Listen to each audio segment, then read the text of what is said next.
Bonjour à tous. Aujourd'hui, nous sommes le lundi 18 mai 2026 et nous allons parler de l'opération spéciale qui se déroule en Ukraine depuis le 24 février 2022.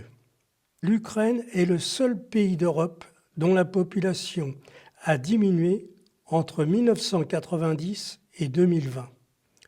Sa population est passée de 52 millions en 1990 à 37 millions en 2020. Aujourd'hui, après 4 années de guerre, on estime que le nombre d'habitants en Ukraine serait de l'ordre de 20 millions d'habitants.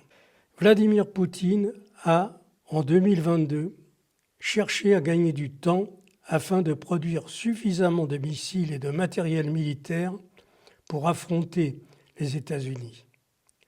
Il a fait traîner la durée de la guerre et pendant ce temps, les usines de production d'armement tournaient 24 heures sur 24.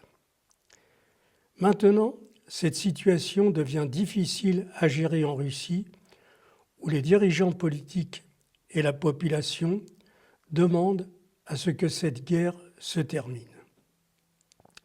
Cette pression qui s'exerce maintenant autour de l'équipe dirigeante va dans les semaines à venir entraîner des changements décisifs.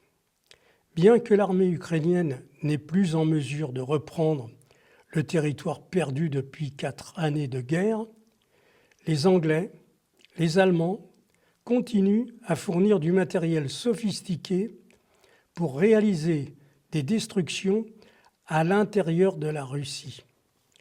Cette situation ne va pas être tolérée très longtemps par les dirigeants russes qui vont répliquer dans quelques semaines avec la destruction des usines qui produisent ce matériel en Allemagne, en Pologne et en Angleterre.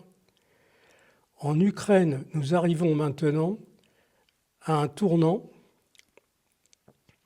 décisif. Le professeur Garakhanov, qui est conseiller auprès du département de la Défense, a déclaré la semaine dernière, et je cite, « Nous devons faire comprendre aux Européens qu'il y a des limites à ne pas dépasser. Nous devons envoyer un message clair aux Européens en détruisant les usines installées en Allemagne, en Pologne et dans d'autres pays de l'OTAN. Nous devons les détruire avec des missiles conventionnels d'abord.